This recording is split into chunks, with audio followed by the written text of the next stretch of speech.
Hi, Lisa Mayer from Optimised Podiatry. This little video I'm putting together today is in response to a question from someone I saw during the week who was concerned about her bunion development.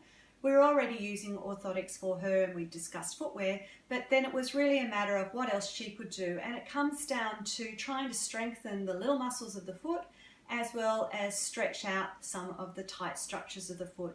So the first thing we want to talk about today is how you can actually stretch out the tight structures. So in a bunion, it's the deviation between the big toe and the first metatarsal, and the first metatarsal actually moves medially and the big toe moves laterally. So you get this angulation between the big toe and the first metatarsal. And the musculature, it likes to run in a straight line, and if the muscle groups become shortened, they'll get tightened, and that will have an impact on the other soft tissues in the area.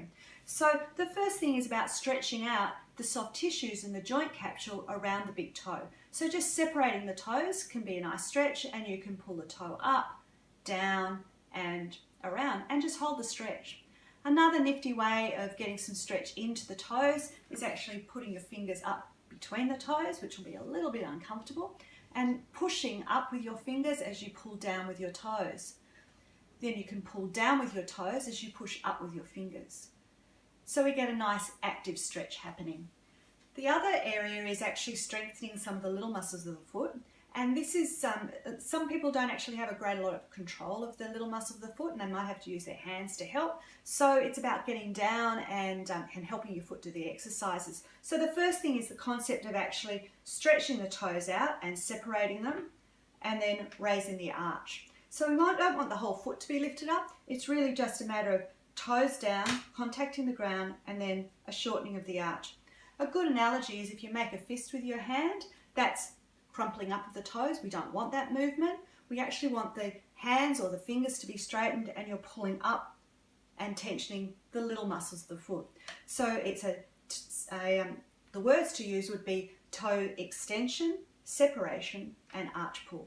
You can also assist it by standing up. You might want to come down onto the toes, pull the toes back, and then slowly dropping your heel to the ground in a high arch position.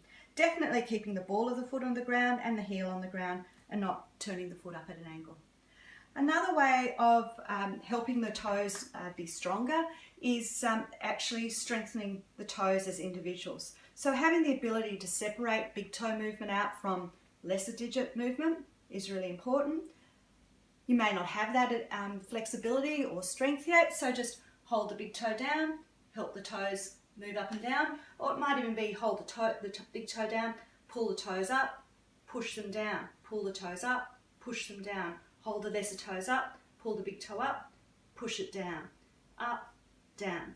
Because we're talking particularly about bunions, we're also looking at how we can strengthen the little muscle on the inside of the foot called abductor hallucis. And if you're just pulling the toe down, you're trying to actually get an angulation more onto the inside border.